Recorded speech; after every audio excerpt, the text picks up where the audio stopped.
Hello guys, welcome to my YouTube channel and today we will discuss about body fluids and circulation।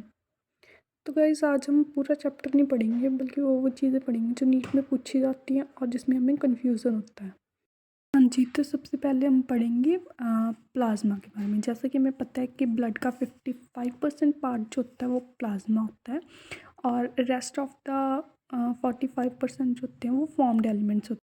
हाँ जी, जैसे कि हमें पता है जो प्लाज़्मा होता है वो ब्लड का 55% होता है। अब जो प्लाज़्मा की कंपोज़िशन देखते हैं हम, प्लाज़्मा जो होता है वो 90 से 92% वाटर होता है, ठीक है? एंड 6 to 8% इसमें प्रोटीन्स होते हैं। अब सबसे ज़्यादा कन्फ्यूज़न ना हमें ये प्रोटीन्स याद करने में होती है। तो इसी के लिए हम ये ट्रिक है कि जैसे एयर फोर्स में गार्ड्स होते हैं, एयर फोर्स जो होती है उसमें गार्ड्स होते हैं ना, तो ए से याद हमें आएगा एल्ब्यूमिन, एफ से याद आएगा फिब्रिनोजन एंड जी से याद आएगा ग्लोबुलिन। बाद जो कन्फ्यूज़न आती है कि इसका वर्क क्या है, देखिए एल्ब्यूमिन का वर्क क्या होता है कि ये ऑस्मोटिक बैलेंस में हेल्प करता है। और उसके बाद आते हैं फिब्रिनोजन। फिब्रिनोजन ऐसे याद रखना, जैसे फाइबर्स होते हैं ना, तो फाइबर से याद आएगा हमें फिब्रिनोजन, ये हेल्प करता है क्लॉटिंग में। नीचे ग्लोबुलिन, हमने ये ट्रिक क्या याद की थी, एयरफोर्स में गार्ड्स होते हैं तो गार्ड से हमें याद आएगा ग्लोबुलिन और इनका काम क्या होता है, डिफेंस में हेल्प करते हैं। बाद आते हैं हमें कन्फ्यूज़न ल्यूकोसाइट्स में। ल्यूकोसाइट में एक होते हैं ग्रैनुलोसाइट्स और एक होते हैं ए ग्रैनुलोसाइट्स। हमें ये याद करने में दिक्कत थोड़ी आती है, तो हम इसे ऐसे याद रख सकते हैं MLA। जो मोनोसाइट्स और लिम्फोसाइट्स हैं वो ए ग्रैनुलोसाइट्स हैं। MLA जैसे किसी भी पार्टी को भी MLA होता है तो उससे याद आ जाएगा M से मोनोसाइट्स, L से लिम्फोसाइट्स और A से याद आएगा ए ग्रैनुलोसाइट्स है। और बाकी जो बच के न्यूट्रोफिल्स, एसिनोफिल्स एंड बेसोफिल ये हैं सारे ग्रैनुलोसाइट्स। इसके बाद ना हमें ये कंपोजिशन याद रखने में दिक्कत आती है कि कौन कितने परसेंट है, कौन कितने परसेंट है। तो इसकी सिंपल सी ट्रिक है, जैसे कि हमारा फिजिक्स में एक चैप्टर आता है NLM, Newton's law of motion. तो वहाँ से हमें याद आएगा कि जो न्यूट्रोफिल्स होते हैं ये 60 to 65% सबसे ज़्यादा होते हैं। और फिर उसके बाद होते हैं लिम्फोसाइट्स 20 से 25%।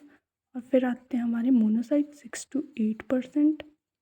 एंड देन अब बेसोफिल्स और एओसिनोफिल्स में कौन ज़्यादा होते हैं, इसमें भी हमें दिक्कत आती है। तो हमें देखो एसिड जो है, एसिड हम नॉर्मली यूज़ करते हैं वर्ड एसिड, तो ये होंगे 2 से 3%। और बेस इतना यूज़ में नहीं आता डेली लाइफ में, तो बेस होंगे हमारे 0.5 से 1% तक। डबल सर्कुलेशन, पर्सनली मुझे ना ये डायग्राम समझने में काफ़ी कन्फ्यूज़न होती थी, तो आज हम इसी को इजी वे में सीखेंगे। तो ये कुछ डायग्राम ऐसे दे रखा है, अब हम इसे यहाँ पे बनाएंगे। जैसे ये हमारा हार्ट है, हमें पता है हार्ट के 4 चैम्बर्स होते हैं।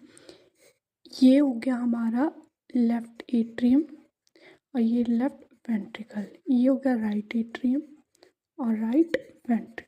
अब हमें पता है कि हार्ट जो है ये लंग्स है,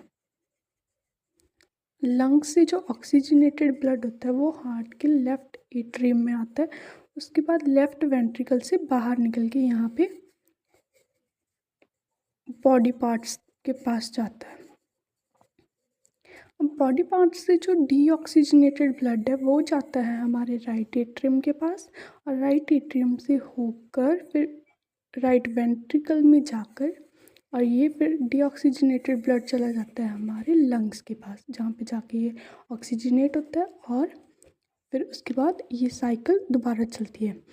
अब हमें मुझे जो सबसे ज़्यादा कन्फ्यूज़न होती थी वो ना ये याद करने में होती है कहाँ पे एओर्टा है, कहाँ पे आर्टरी है।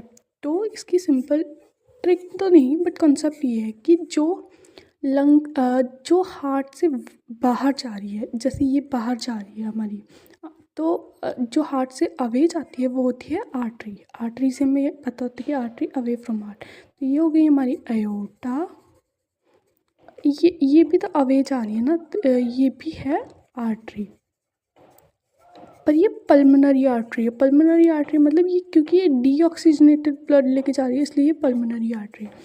और ऐसे ही लंग से जो हमारे हार्ट के अंदर आ रही है ये है वेन। पर कौन सी वेन है? ये पल्मोनरी वेन है, क्योंकि इसमें ऑक्सीजनेटेड ब्लड है तो ये पल्मोनरी वेन है। और ऐसे यहाँ पे जो जो देखेंगे हम, बॉडी पार्ट से डीऑक्सीजनेटेड ब्लड जो राइट एट्रियम में जा रहा है ये है वेना केवा। तो अब हम सिंपली समझ गए, ये हमारे हार्ट के 4 चेम्बर्स हैं। लंग से ब्लड आया लेफ्ट एट्रियम के पास, लेफ्ट एट्रियम से लेफ्ट वेंट्रिकल के पास, फिर एओर्टा से होके बॉडी पार्ट्स में गया और बॉडी पार्ट से वेना केवा लिख गई इसको राइट एट्रियम में, राइट एट्रियम से राइट वेंट्रिकल और राइट वेंट्रिकल से पल्मोनरी आर्टरी के थ्रू होते हुए लंग्स में चला गया। ये था हमारा double circulation. And thank you so much for watching.